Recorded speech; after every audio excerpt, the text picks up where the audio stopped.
Di masjid teman ana beberapa pekan yang lalu, khatib Jumatan terindikasi Syiah dari khutbahnya. Apa sebaiknya yang dilakukan? Apakah meninggalkan sholat Jumatnya atau tetap meneruskan? Kalau masih belum ada sesuatu yang pasti, teruskan saja. Karena ulama sepakat mengatakan hukum sholat di belakang majhulul hal. Majhulul hal itu orang yang tidak jelas statusnya, itu sah, hukumnya sah. Kalau kita tidak tahu ya, kalau kita tahu orang itu musyrik, orang itu memang dasarnya sudah murtad, atau memang orang yang sudah terindikasi akidahnya rusak, dan kita tahu, maka itu baru kita tidak boleh sholat di belakangnya, cari tempat lain. Tapi kalau kita tidak tahu, maka hukumnya kembali kepada hukum asal ya. Jadi tidak perlu meninggalkan, cukup ya, kerjakan saja kembali, atau dianggap sah insya Allah. Jika imam pada saat sholat maghrib pada rakaat kedua lupa tahiyat awal dan makmum mengingatkan dengan kalimat subhanallah, lalu imam turun tahiyat, apakah makmum harus sujud sahwi sebelum dan sesudah salam? Kalau imamnya sujud sahwi, maka ikut semuanya. Kalau imamnya tidak sujud sahwi, maka tidak perlu ikut sujud sahwi, gitu kan? Dan sujud sahwi ini teman-teman sekalian dilakukan kalau seseorang lagi sholat, kan sahwi itu artinya lalai ya, kelalaian. Itu kalau antum sudah pindah ke gerakan yang setelahnya. Misal kita pas sujud, ternyata satu kali aja sujud gitu kan, tiba-tiba kita berdiri, subhanallah, pas kita duduk untuk berdiri ke rakaat yang setelahnya, kita teringat kayaknya tadi sujudnya baru satu kali nih, lalu kita sujud lagi, ini nggak butuh sujud sahwi. Tapi kalau antum sudah sempat berdiri, artinya sudah pindah ke gerakan yang setelahnya, sudah sempurna, baru teringat ini aja sujud sahwi, ini aja sujud sahwi. Sujud sahwi juga dengan dua cara, ada yang dikerjakan sebelum salam, ada yang dikerjakan sudah salam. Kalau gerakan-gerakan yang keliru dalam sholat, lalai, lupa gitu kan, teringat sebelum salam, misal antum pas rakaat keempat ragu, ini 4 atau 3 ya, lalu antum tambah 1 rakaat, karena kalau kita ngingat ya, ragu 3 atau 4, kita cari rakaat yang paling sedikit, ambil 3 misalnya. Kata Nabi SAW, kalau kalian lupa 3 atau 4, pilihlah 3. Karena kalau seandainya pun dia sholat lebih 5, maka 4 rakaatnya sudah terpenuhi. Tapi kalau dia pilih yang ya lebih banyak, dianggap 4 ternyata kurang baru 3, maka akan kurang sholatnya. Jadi kan kita dianjurkan memilih jumlah yang lebih sedikit. Nah kalau teringat seperti ini sebelum salam, maka sujud sahwinya sebelum salam. Setelah baca tahiyat selesai, sujudlah 2 kali, dan bacaannya adalah bacaan-bacaan sujud. Ya, boleh juga ada bacaan khusus seperti misalnya bacaan yang dibaca sebenarnya dalam sujud juga ya. Ya Allah, Allahumma laka sajadtu wa bika amantu wa laka aslamtu, dan seterusnya. Itu ada doanya sendiri, bisa kembali kepada buku rujukan. Kemudian boleh juga membaca bacaan sujud, tetapi di antara 2 sujud tidak ada bacaan apa-apa. Sujud sahwi ya, sujud saja, baca bacaan sujud, kemudian duduk sebentar lalu sujud lagi. Jadi tidak membaca lagi Rabbighfirli warhamni dan seterusnya, gitu kan. Setelah itu berdiri baru salam sholat. Imam lakukan ini, Anda juga harus lakukan walaupun imamnya yang lupa tadi, gitu kan. Karena kita kalau sholat berjamaah berbeda. Innama ju'ilal imam liyutamma bihi shalah, kata Nabi SAW. Imam dijadikan untuk menyempurnakan sholat seseorang atau pengikutnya.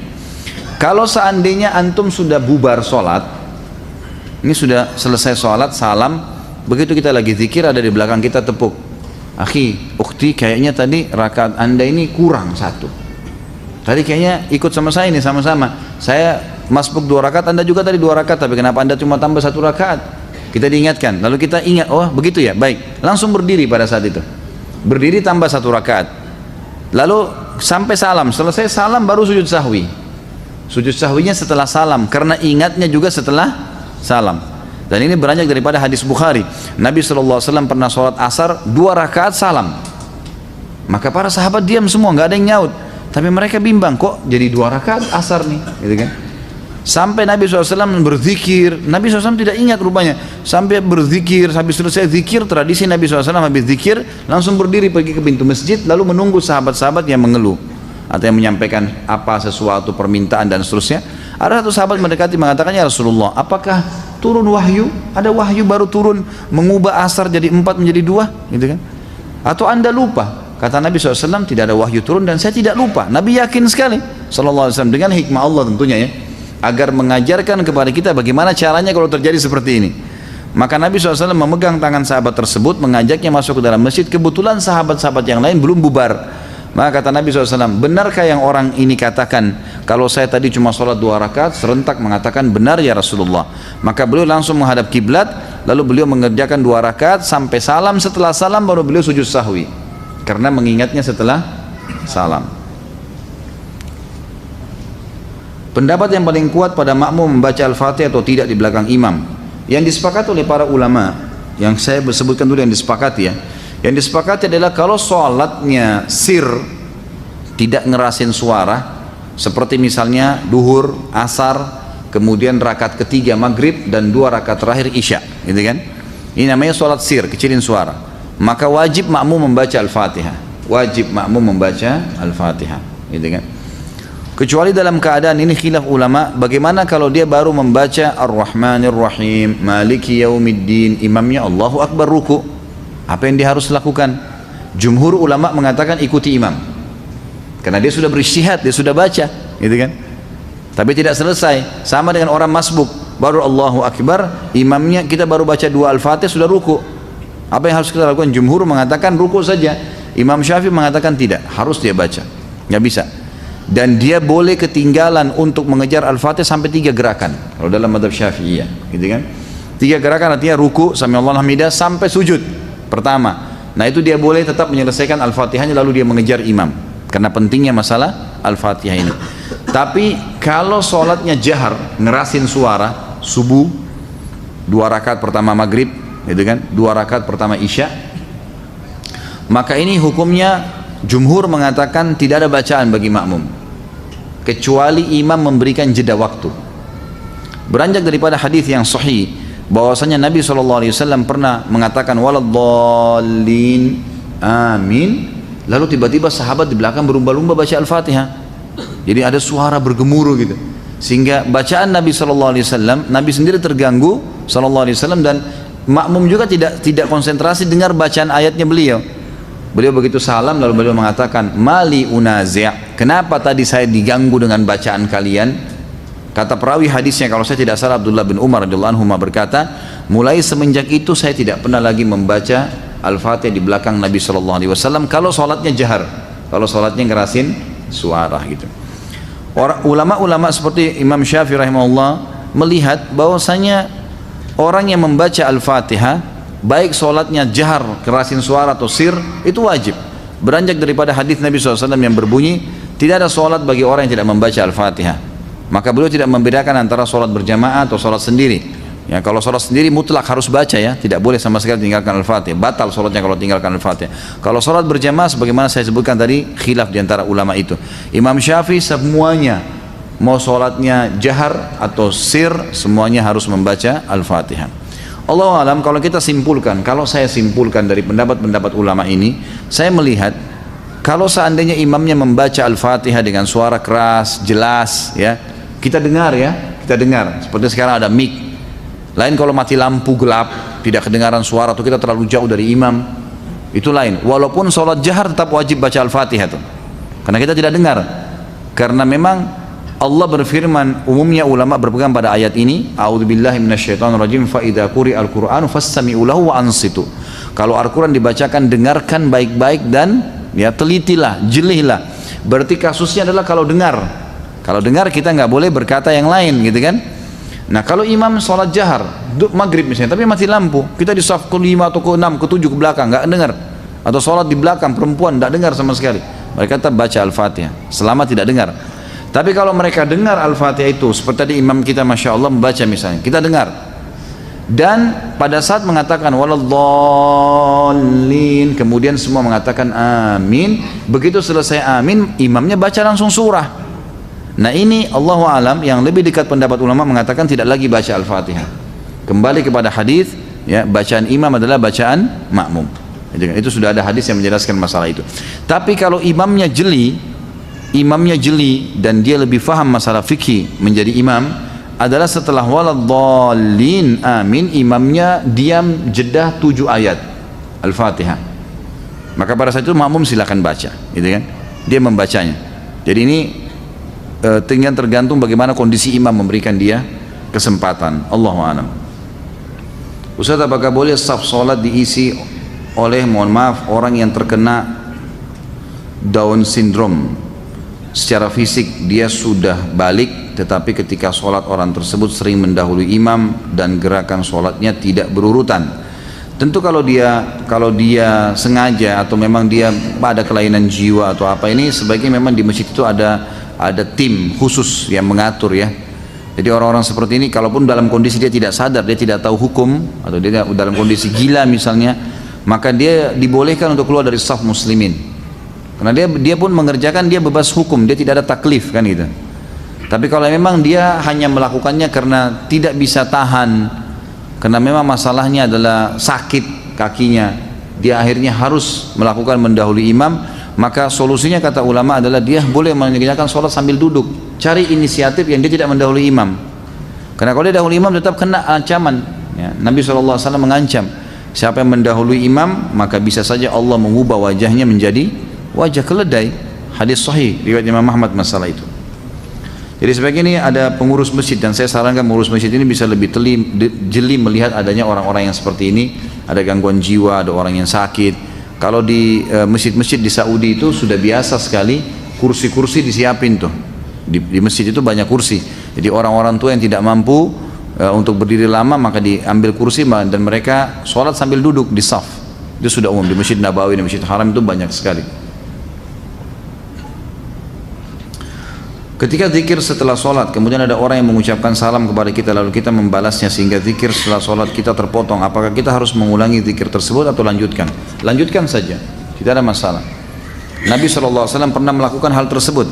Jadi pernah beliau SAW dalam hadis Bukhari selesai sholat ya, asar, tiba-tiba beliau langsung dengan cepat sekali, begitu salam lagi zikir, berdiri dengan sangat cepat melewati para sahabat, sampai para sahabat yang meriwayatkan hadis ini berkata, kami heran dengan kecepatan Nabi SAW dalam cepatnya gerakan Nabi SAW itu.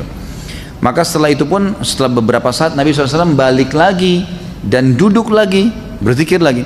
Lalu salah seorang di antara kami bertanya, ya Rasulullah, ada apa? Kata Nabi SAW, tadi saya tiba-tiba teringat di rumah saya ada kurma sedekah yang sudah saya niatkan mau keluarkan, maka saya tidak ingin itu tertunda, maka saya pun segera mengeluarkannya lalu kemudian saya balik berzikir. Jadi ulama mengambil daripada hadis ini bolehnya orang kalau habis sholat berzikir, habis sholat itu kalau ada sesuatu yang wajib baginya atau sesuatu yang darurat, dia boleh memotongnya, seperti menjawab salam gitu kan, seperti misalnya turun hujan tiba-tiba dia harus pindah karena kena air atau apalah ya yang harus memindahkan dia, maka dia boleh pindah dan kemudian dia melanjutkan zikirnya. Bagaimana Anda menyikapi setiap akan sholat pasti ingin sekali buang angin? Apa anu harus diruqyah? Gimana kira-kira? Ruqyah boleh, silahkan ruqyah. Mungkin waswas syaitan, itu waswas syaitan ya, harus dilawan. Dan cara yang efektif adalah jangan biasakan buang angin. Memang betul. Jadi orang yang biasa tidak bisa tahan buang angin itu karena beranjak dari apa? Kebiasaan dia. Dia udah biasa, mungkin di depan teman-temannya kadang-kadang bercanda, memang dia gangguin mereka gitu kan. Emang gitu, dia sering iseng. Nah, akhirnya sudah terbiasa gitu kan. Jadi itu menjadi hal yang selalu kayak orang yang terbiasa, ngupil, orang yang biasa korek kuping, orang. Jadi karena dia jadikan kebiasaan, jadi dari terbiasa, sama dengan itu. Kalau orang yang tidak membiasakan dirinya untuk ngeluarin angin, insya Allah tidak keluarin angin kecuali pada waktu memang dibutuhkan kan gitu. Jadi memang ini harus diubah dari cara itu dulu, pola itu. Dan ini subhanallah juga tidak baik ya, sebaiknya memang ditinggalkan. Jadi ini insya Allah dengan cara antum terapi diri supaya jangan sampai sering mengeluarkan angin, terutama dengan mengolok-olok gitu kan, ada bercanda, termasuk juga di depan pasangan misalnya. Lebih baik kita menjaga itulah, kecuali darurat sekali ya, kecuali darurat. Kalau ruqyah saya sarankan silakan ruqyah, bisa jadi was-was juga syaitan, bisa terjadi. Semoga Allah senantiasa memberkahi Ustaz Khalid beserta keluarga dan kita semua yang hadir di majelis ilmu ini. Amin. Mudah-mudahan jazakallah khair atas doanya. Sholat sunnah afdalnya dikerjakan di rumah. Saya biasa mengerjakan sholat sunnatul fajr di rumah, namun masjid di tempat saya jarak antara azan dan iqamah hanya sebentar. Saya terkadang ketinggalan takbiratul ihram bersama imam, tapi tetap dapat rakaat pertama. Sebaiknya saya sholat sunnah di rumah atau di masjid? Di masjid, gitu kan? Di masjid. Jangan antum kejar ikan teri, ikan paus lewat ini. Mana? Sholat sunnatul fajr itu ikan teri dibandingkan sholat subuh, itu ikan pausnya gitu kan. Jadi jangan ketinggalan, sholat di masjid tidak masalah. Kan lebih afdol kalau sholat di rumah, kalau sholat sunnah kan gitu lebih afdol. Jadi jangan sampai mengejar afdoliyah sunnah, ketinggalan fadilah yang besar dari sholat wajib. Karena mulai Allahu Akbar imam, kita juga Allahu Akbar, itu sudah dicatat pahala tuh. Jadi itu ada fadilah, jangan ketinggalan itu. Bahkan kalau perlu kita masuk masjid sudah mau iqamah, ya sudah kita sholat subuh gitu kan. Nanti sunnatul fajrnya, ulama berpendapat mengatakan sunnatul fajr pernah dikerjakan oleh Nabi SAW setelah terbit matahari.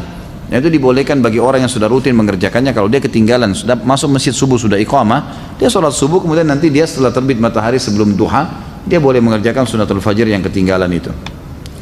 Apakah boleh mengerjakan sholat witir bertepatan dengan berkumandangkannya azan subuh? Karena saat mengerjakan tahajud waktunya sudah sangat dekat dengan waktu subuh, sementara saya belum sholat witir. Pertama sekali saya sarankan antum sholat witir seperti sekarang nih, ba'da isya, gitu kan? Itu lebih baik. Nah, itu lebih baik. Dan nanti kecuali kalau antum memang sudah terbiasa bangun jam 2, setengah 3, masih panjang jeda waktu menjelang subuh, itu baru. Kalau enggak, saran saya jangan tinggalkan witir sebelum tidur. Nah, baik sebelum tidur atau habis ba'da isya langsung sholat witir. Itu sudah disepakati oleh para ulama berangkat daripada hadis Bukhari, di mana sahabat-sahabat menyampaikan diantaranya ya Abu Hurairah anhu yang mengatakan, saya diwasiatkan kepada saya 3 hal yang saya tidak pernah tinggalkan selama hidup saya: puasa 3 hari setiap bulan, 2 rakaat sholat duha, dan saya tidak pernah tidur kecuali saya sudah witir. Agar antum tidak mengejar di malam hari kecuali sholat tahajud, gitu kan. Pertanyaan tadi, bolehkah sholat witir sementara azan dikumandangkan? Boleh jawabannya. Hadis Bukhari menjelaskan masalah itu, bahwasanya Nabi SAW mengatakan, kalau kalian dengarkan azan, segeralah berwitir, segeralah berwitir. Artinya masih boleh kan? Bahkan ada pendapat ulama mengatakan kalau jeda antara azan dan iqamah subuh masih panjang, seperti Masjid Haram misalnya 20 menit, 25 menit baru iqamah, sementara antum sudah terbiasa kerjakan sholat tahajud dan itu kebablasan sampai azan subuh baru bangun, boleh mengerjakannya antara azan iqamah subuh. Karena itu bukan waktu yang dilarang untuk sholat. Kalau sudah iqamah subuh, waktu dilarang sholat, nggak boleh. Berarti di sini pendapat ulama mengatakan masih boleh mengerjakan sunnah-sunnah antara azan dan iqamah subuh, gitu kan? Jadi ini termasuk ya, yang bisa diambil pelajaran dari situ tadi. Apakah pahala sholat jamaah di masjid sama besar dengan jika kita sholat jamaah semisal di rumah atau di tempat lain? Tentu berbeda. Tentu berbeda. Fadilah ke masjid ada sendiri. Kalau di tempat lain tidak ada fadilah melangkah ke masjid. Ya, kata Nabi SAW, setiap kali orang melangkah, maukah saya tunjukkan kalian amal yang paling banyak menggugurkan dosa dan meninggikan derajat? Kata para sahabat, tentu ya Rasulullah. Kata Nabi SAW, berwudu di waktu-waktu genting, di waktu-waktu yang malas kita wudu, seperti mau tidur, gitu kan? Habis berhubungan biologis, mau tidur atau mau mengulanginya, dianjurkan wudu dulu. Atau di musim dingin, ya kan? Atau menjaga wudu, batal wudu lagi. Ini justru pahalanya besar nih. Dan banyaknya langkah kaki menuju ke masjid, ya kan? Berarti melangkah kaki saya sudah ada pahala. Hadis yang lain juga riwayat Bukhari Muslim, kata Nabi SAW, setiap kali orang melangkah ke masjid, 1 langkah mengampuni dosa, 1 langkah mengangkat derajatnya. Ini nggak ada di tempat lain, harusnya di masjid, gitu kan? Kemudian ada hadis yang berbunyi, siapapun yang pergi ke masjid sholat, setiap berjamaah di waktu sholat wajib ya, maka setiap kali ke masjid dapat 1 istana di surga, setiap pulang 1 istana di surga. Ini nggak ada di tempat lain, gitu kan? Tinggal tentang masalah jamaahnya 25 kali lipat dapat pahala, itu sama. Itu sama, karena hadis Nabi SAW menjelaskan sholat berjamaah sama saja mendapatkan pahala 25 kali lipat itu, dan diangkat 27 derajat. Allahu a'lam. Kapan waktu yang paling utama untuk sholat sunnatul fajr? Antara azan dan iqamah subuh.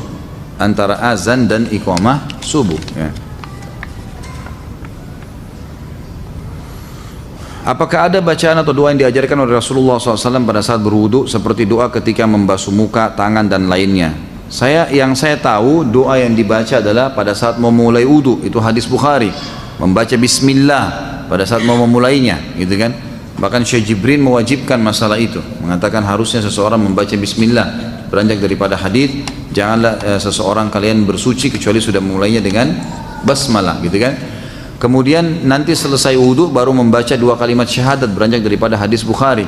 yang berbunyi siapa yang selesai wudu kemudian dia membaca asyhadu an la ilaha illallah wahdahu la syarikalah wa asyhadu anna muhammadan abduhu wa rasuluh, ini hadis Bukhari Muslim, maka Allah akan membukakan baginya 8 pintu surga, dia bisa minta yang mana dia mau masuki, gitu kan. Begitu pula ada hadis yang lain riwayat Tirmidzi menambahkan ditambah doa Allahumma ja'alni minat tawwabin wa ja'alni minal mutatahhirin, ya Allah jadikanlah aku orang yang selalu bertaubat dan juga orang yang selalu bersuci, gitu kan. Jadi dari hadis ini yang kita tahu ada doa di awal, ada doa di akhir.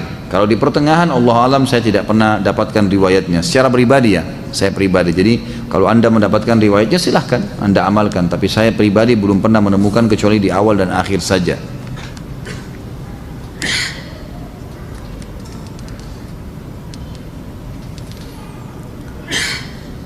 Bagaimana hukumnya bersedekap melipat tangan kembali sesudah bangun dari ruku?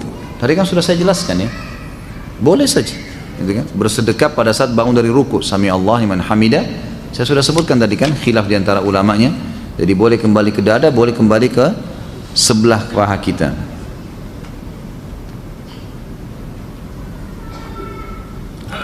Apakah seseorang yang telah mencapai dosa kufur lalu tiba-tiba dia bertaubat atas hidayah Allah, kemudian dia mengerjakan sholat tapi belum mengulangi syahadat, apakah sholatnya sah dan diterima oleh Allah Subhanahu Wa Taala? Nggak bisa. Kufur itu syaratnya untuk kembali ke Islam harus syahadat. Jadi dia kalau sholat dianggap orang kafir sedang sholat, nggak diterima sama Allah. Harus syahadat. Gimana caranya?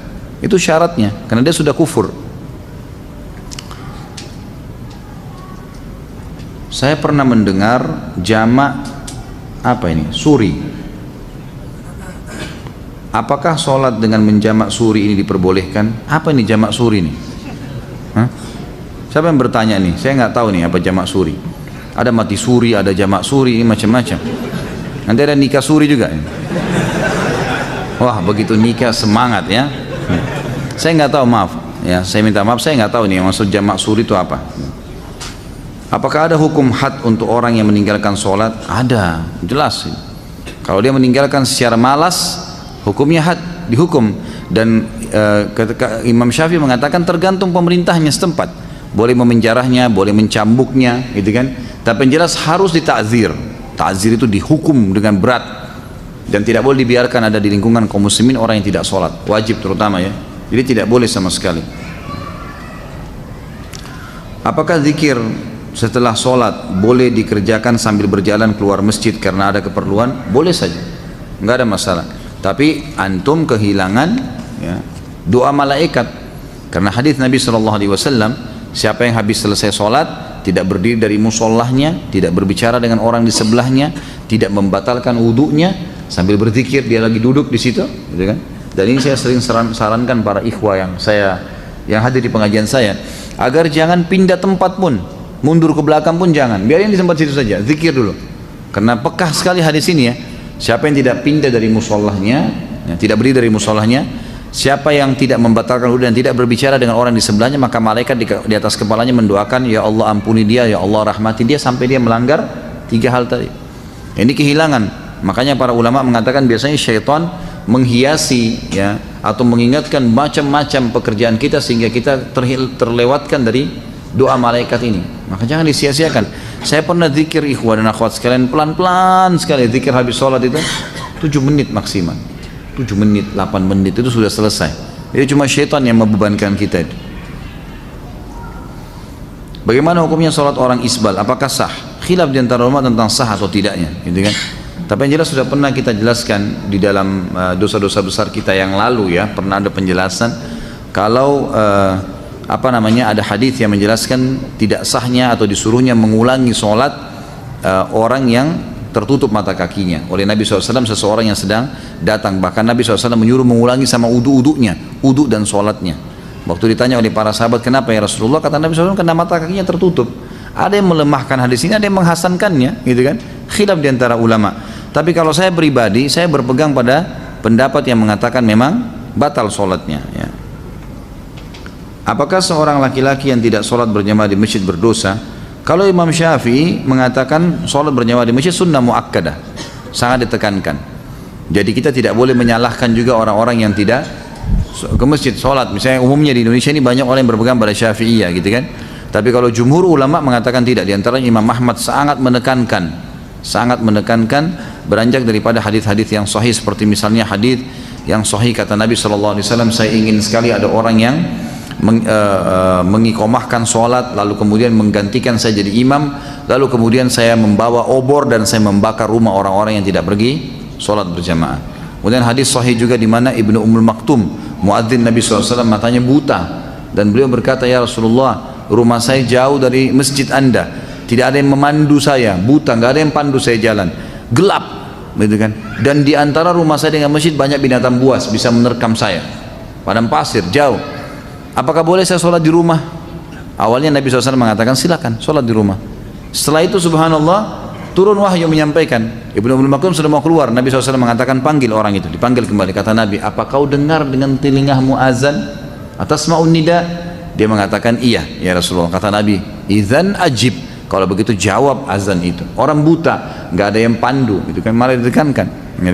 Jadi semestinya memang harusnya dijaga. Ya, dari pendapat ini ya, jumhur ulama diantara Imam Ahmad yang sangat menekankan berdosa kalau laki-laki tidak ada udzur nggak sholat di masjid, gitu kan.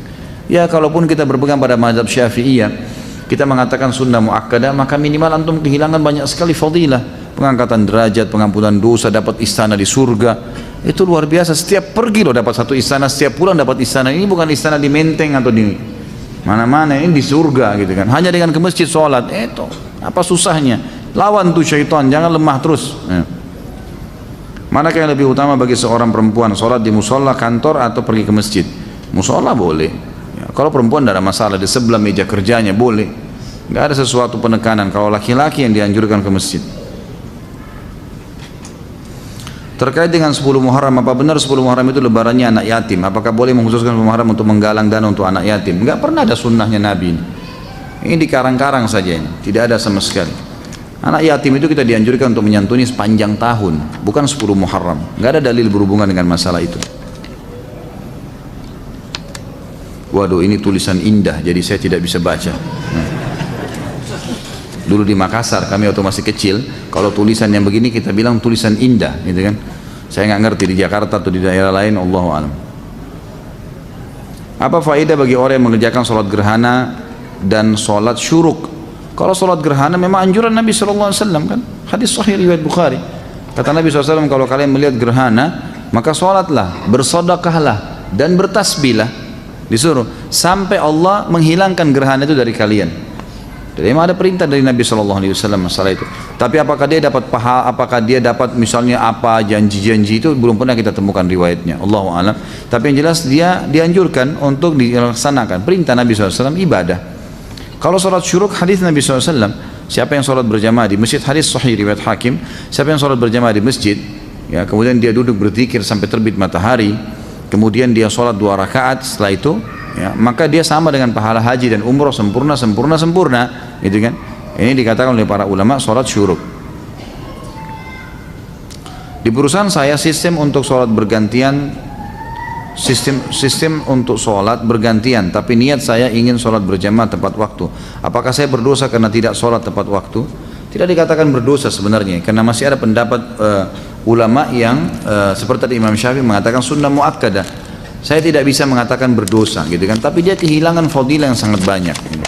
Jadi kalau bilang pun, misal pun kita bisa mengambil awal waktu, lebih baik kita pamit sama teman-teman misalnya kita dahulu, gitu kan. Dan itu sholat juga tidak akan mengambil waktu lama. Saya juga sarankan begini, perlu difahamin ya, terikat dengan jam kerja kantor ya, itu wajib hukumnya karena antum mengikuti syarat. Kata Nabi SAW, al-mu'minuna ala syurutihim, al-mu'minuna ala syurutihim, orang mukmin harus patuh dengan syarat yang disepakati. Misal waktu istirahat jam 12 sampai jam 1, azan setengah 1, gitu kan. Antum mulai masuk masjid sholat, ternyata harus kembali sebelum jam 1, misal 5 menit sebelum jam 1 ada absen lagi, misal contoh. Antum baru selesai sholat wajib, belum sempat sholat ba'diyah duhur, itu sudah jam 1 kurang 5 menit. Kalau sholat terlambat nih, balik kerja, maka jangan sholat sunnah ba'diyah, karena mentaati peraturan wajib. Sementara sholat sunnah itu sunnah, gitu kan. Kecuali kita sudah balik ke kantor, ada waktu lowong, kita bisa buka sejadah dekat meja kerja kita lalu sholat, itu nggak ada masalah. Jadi harus pertemukan masalah itu ya. Jadi lakukan yang wajib saja. Pernah ada teman-teman yang di luar negeri bertanya kepada saya, Ustaz, saya kerja di luar negeri dan di luar negeri ini orang-orang non muslim, saya nggak bisa sholat gitu kan, dan seringkali meeting di waktu-waktu pas lagi sholat gitu kan. Apa yang saya harus lakukan? Saya balik tanya begini, saya bilang kalau seandainya anda lagi meeting kemudian misal ini contoh, semoga Allah muliakan kita semua, saya kasih contoh ini, contoh orang mau ke kamar mandi, kebelet buang air besar, kebelet buang air kecil, lagi meeting, diizinin nggak? Nah, ini di sini diizinin nggak kalau kebelet kencing, kebelet buang air besar? Meeting penting nih, miliaran, diizinin nggak? Ya nggak bisa berpikir kan kalau mau kencing gitu kan? Nggak mungkin, pasti diizinin ke belakang. Ya sudah, kita izinnya memberikan isyarat memang mau ke kamar mandi, betul kamar mandi kan? Ke kamar mandi, dan orang saya bilang lagi kalau masuk kamar mandi, lagi kebelet, pamit, lagi meeting, kalau kita butuh waktu 10-15 menit diizinin nggak? Nggak mungkin kan tengah-tengah digetur-getur, ayo cepat gitu kan? Nggak mungkin, orang lagi buang air besar gimana?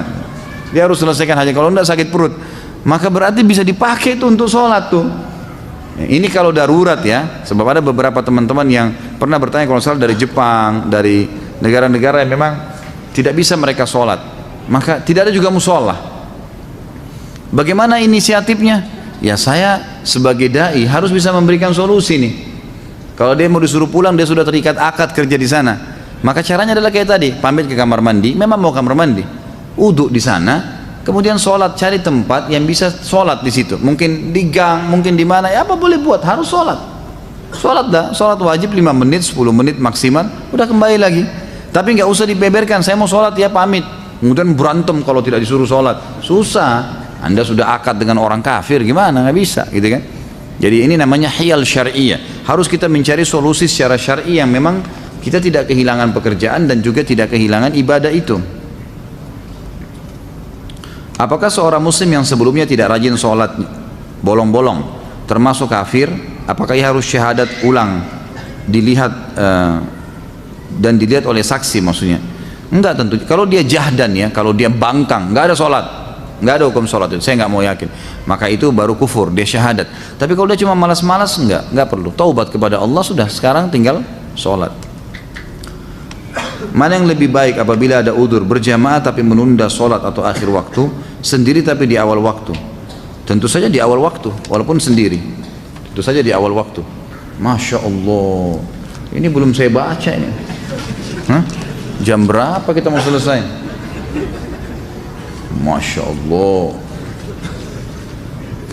ini selama 2 tahun, 1 tahun ini nggak selesai pertanyaannya. Hah? Kok kayak balas dendam kalau ketemu saya nih?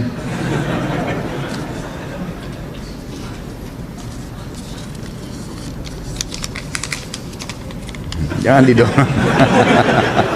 Saya sengaja tidak tarik semua. Di daerah Ana ada 2 masjid, yang satu masjidnya besar dan jamaahnya tidak banyak sehingga selalu dapat saf pertama. Kedua masjidnya lebih kecil dan jamaahnya banyak karena telah ditegakkan sunnah sehingga susah dapat saf pertama. Lebih utama sholat di satu atau yang kedua? Yang satu tentunya, masjid yang pertama, karena memang kita bisa dapatkan fadilah lebih besar gitu kan. Dan masjid itu makin banyak jemaahnya makin afdal ya, gitu. Makin afdal, makin besar fadilahnya. Artinya mestinya besar misalnya, tentu afdaliyah karena banyak jemaah itu penting, tapi mendapatkan saf awal lebih penting, maka harusnya didahulukan saf awal itu. Ustaz, mohon penjelasan dan tuntunan sesuai sunnah apabila ada sholat wajib terlewatkan karena kelalaian.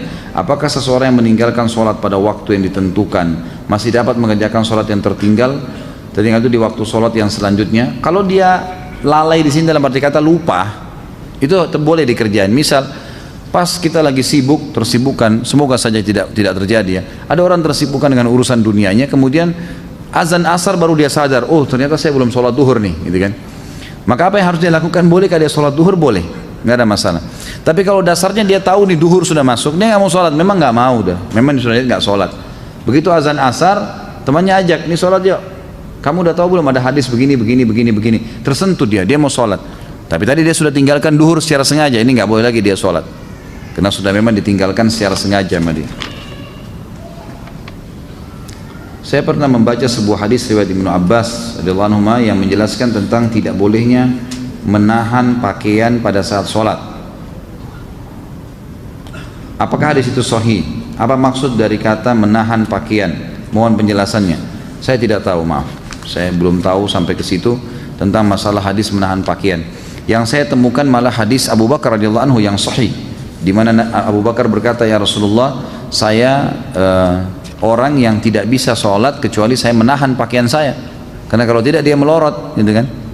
Apakah itu membatalkan sholat saya? Apakah itu termasuk sombong? Kata Nabi SAW, itu tidak termasuk. Ya, berarti di sini kan ada masalah kasus menahan, tapi saya tidak tahu kalau yang riwayat Ibnu Abbas ini. Bagaimana tuntunan sahih untuk kondisi makmum yang masbuk namun tidak mendapat bacaan Al-Fatihah imam sholat? Apakah makmum tersebut masih mendapatkan hitungan 1 rakaat penuh? Yang kuat pendapat iya, dia masih mendapatkan walaupun sholatnya sir. Kalau orang memang masbuk ya, beda orang yang datang dari awal tapi lalai tidak baca Al-Fatihah. Nah itu baru bisa dibahas dalam bahasan lain ini.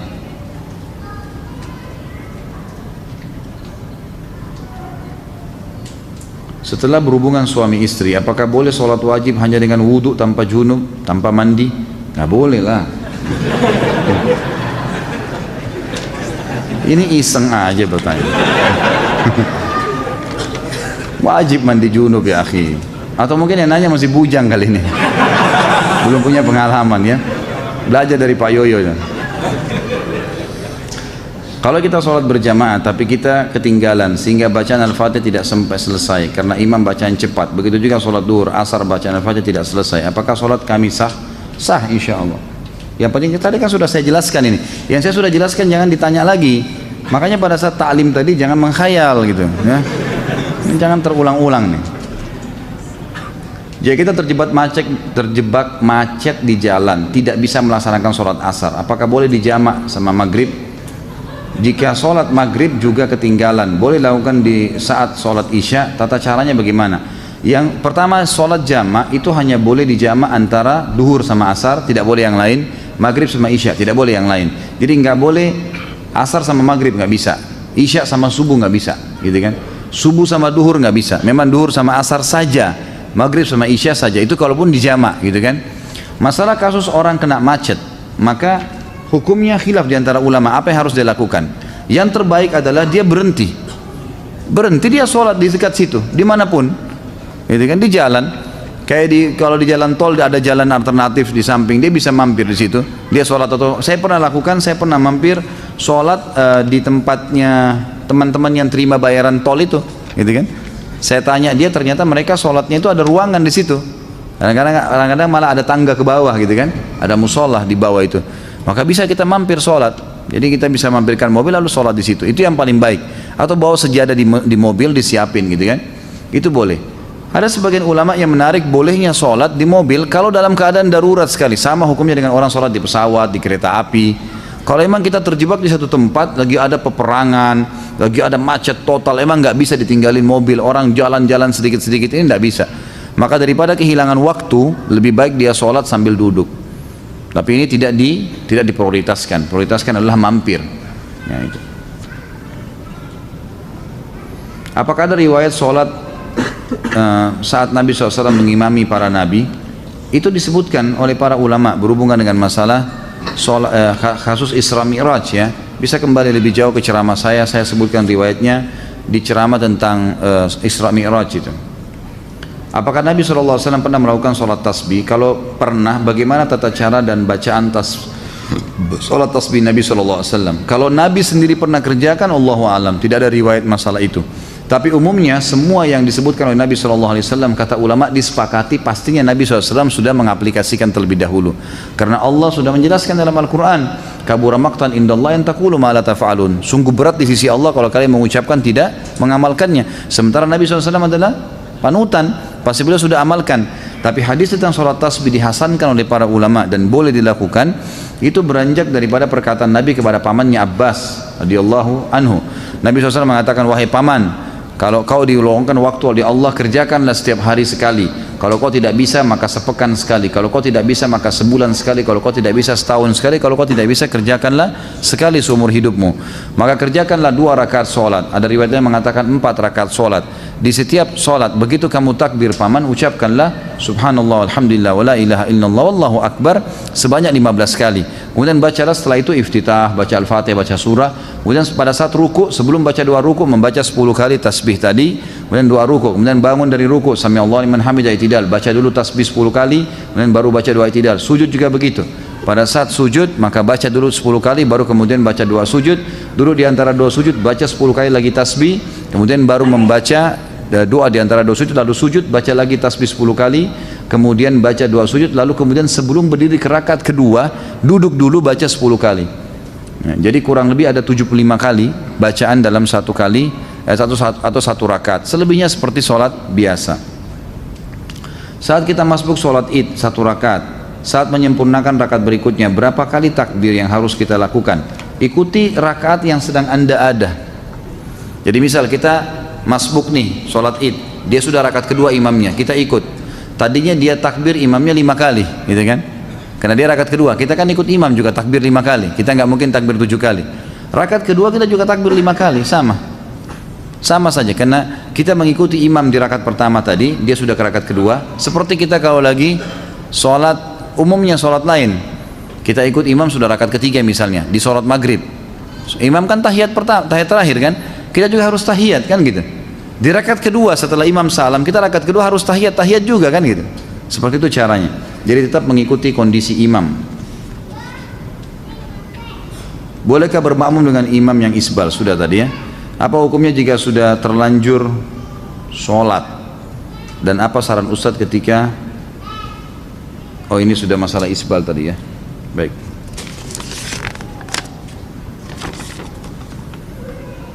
Bolehkah kita mengqadha sholat kita yang terlewat dengan tata cara seperti apa? Sudah saya jelaskan. Makanya jangan buru-buru bertanya nih ya. Karena pertanyaan mungkin bisa saja dijawab gitu ya, sudah ada. Bagaimana cara mengqadha sholat yang sudah banyak kita tinggalkan? Nggak ada qadha sholat. Nggak ada qadha sholat. Hadis Bukhari menjelaskan masalah itu. Jadi tidak ada. Kecuali tadi saya bilang kita lalai, memang lupa.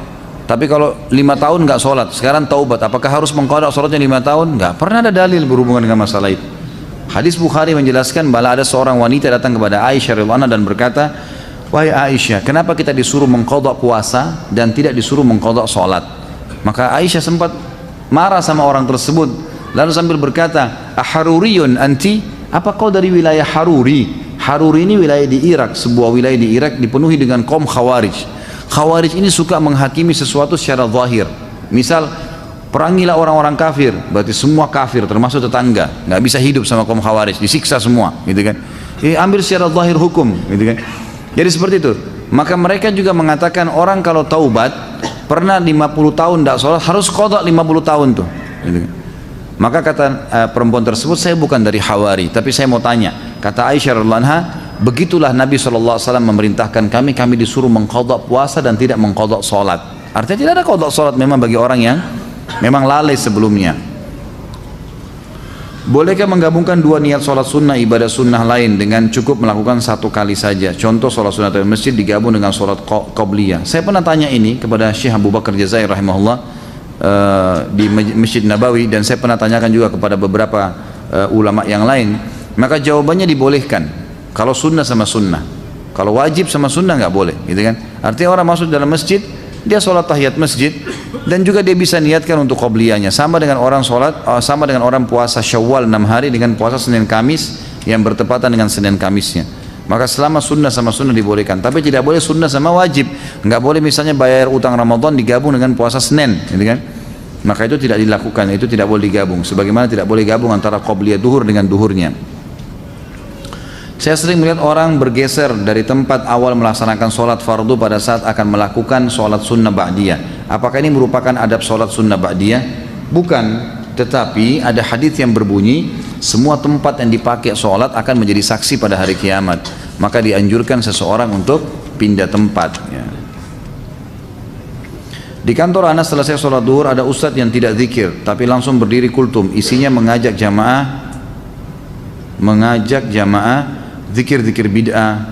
Apa ini? Dikit-dikit bid'ah, jangan dengerin, jalanin saja selama ini menurut anda baik. Memangnya yang menentukan amalan diterima itu kalian. Kalau dikit-dikit bid'ah kita beribadah semakin terkekang. Bagaimana menyikapi ustadz yang seperti ini? Sementara saya mau tegur, cuma ilmu saya masih dangkal dan malas berdebat. Bagaimana membedakan ustadz yang syar'i? Ya tentu saja, ini tidak ada istilah ustadz syar'i ya. Ini istilah baru ini. Baik, kalau anda tidak punya ilmu jangan didebatin, tetap aja berzikir, gitu kan? Tetap berzikir, tetap anda jalankan sunnah Nabi SAW, sudah cukup insya Allah. Kalau tadi ditanya bagaimana membedakan ustadz, sebenarnya ustadz itu kalau yang ustadz mengikuti sunnah Nabi tentu selalu punya dalil ya.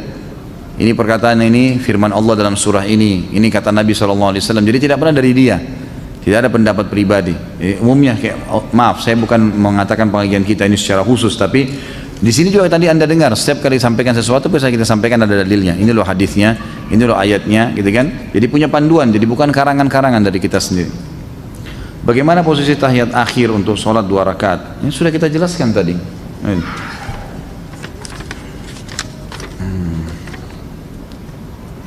Apakah tidak merapatkan kaki ketika sholat berjamaah dapat menggugurkan pahala sholat berjamaah walaupun jarak antara pundak sudah rapat?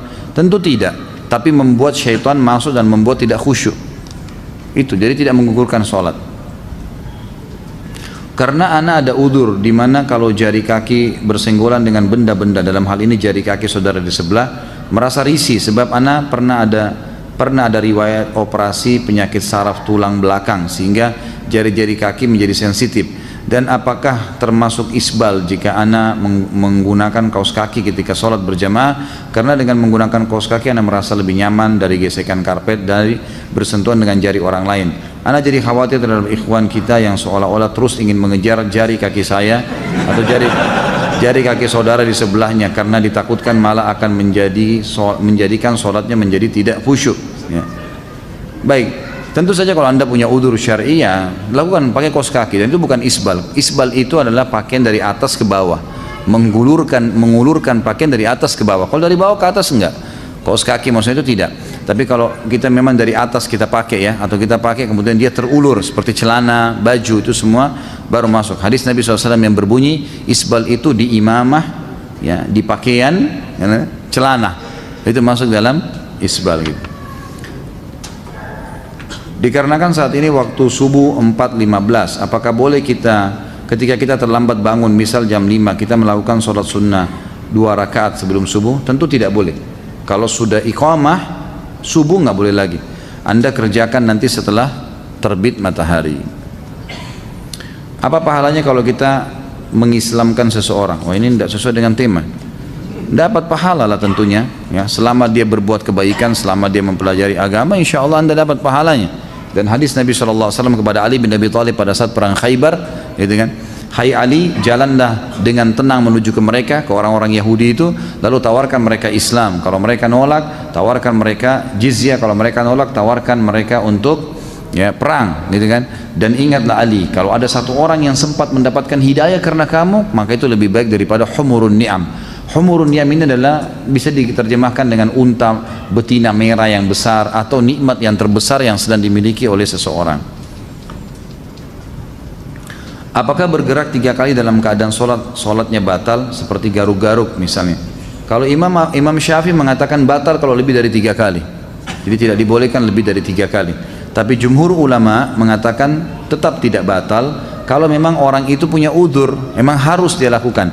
Tapi kalau gerakan sia-sia membatalkan sholat nih, ada orang sia-sia memperbaiki kopiah atau apalah gitu kan, ya ini keseringan dilakukan, makanya tidak boleh.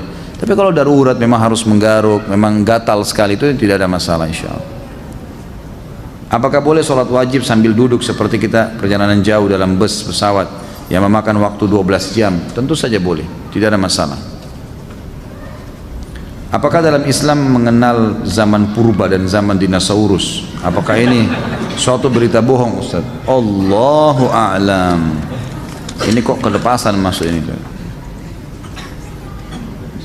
Bolehkah berimam pada orang yang masbuk? Boleh, asal anda beda imam ya.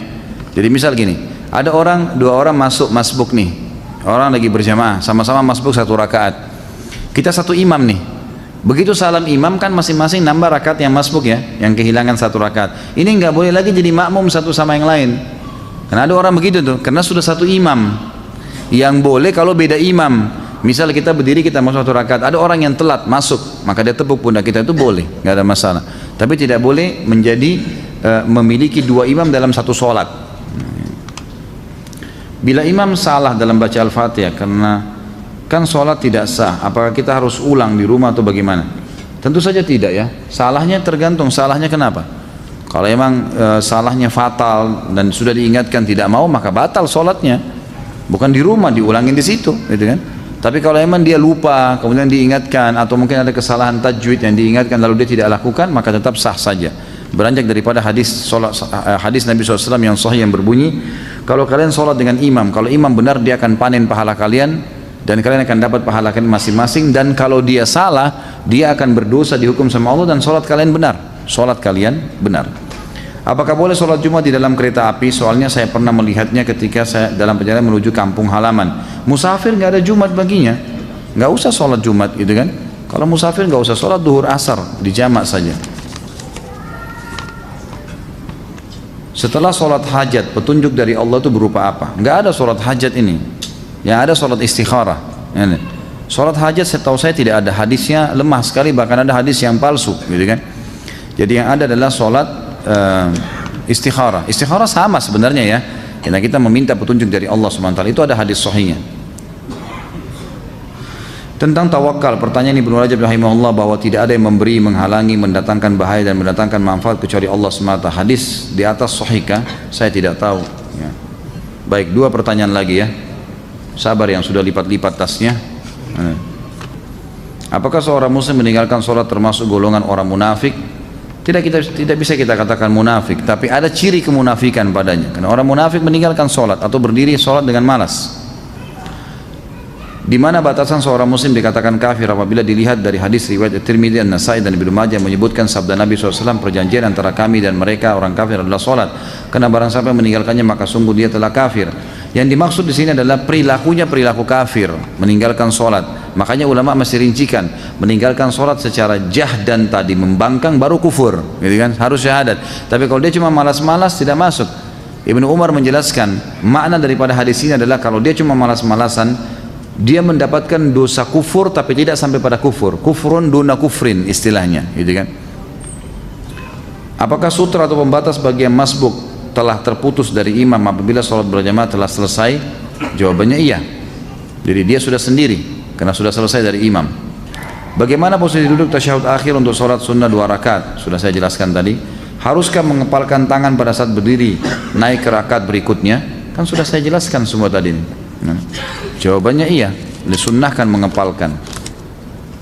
Mohon dijelaskan bagaimana hukumnya apabila sholat di rumah kemudian di masjid sudah iqamah, apakah kita masih bisa menjalankan sholat qobliyah? Batalin, nggak boleh. Hadis sahih berbunyi, kata Nabi SAW, tidak ada lagi sholat sunnah dengan iqamah sholat wajib. Hadis sahih, nggak boleh. Jadi biar lagi di masjid kita lagi sholat, baru 1 rakaat sudah iqamah, batal. Tapi kita sudah dapat pahalanya, diberhentiin aja tiba-tiba, emang begitu. Apakah ada riwayat yang menjelaskan bahwa Rasulullah SAW pernah memimpin zikir dan doa secara berjamaah setelah sholat wajib? Yang saya sudah pernah sampaikan riwayat, tidak ada riwayat menjelaskan masalah itu.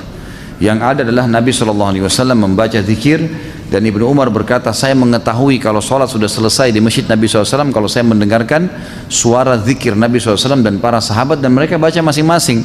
Jadi misal Nabi SAW baca ayat kursi, sahabat sana baca al-ikhlas, yang ini baca subhanallah. Jadi dibiarkan oleh Nabi SAW masing-masing. Tapi Nabi SAW tidak pernah memandu baca al-fat, al-kursi misalnya lalu semuanya harus ikut. Itu tidak pernah ada riwayat masalah itu. Apabila tidak, bagaimana sikap kita? Apa yang harus kita lakukan ketika di suatu masjid setelah sholat wajib imam memimpin zikir dan doa berjamaah? Jadi kita baca sendiri aja. Kita baca sendiri, kita jalankan sendiri. Jadi seperti itu, Allahu a'lam. Baik, karena sudah jam 9 lewat, kita tutup sampai di sini insyaallah. Berbenar di Allah, pada salah dari saya mohon dimaafkan. Subhanakallahumma bihamdika asyhadu an la ilaha illa anta astaghfiruka wa atubu ilaik. Wassalamualaikum warahmatullahi wabarakatuh.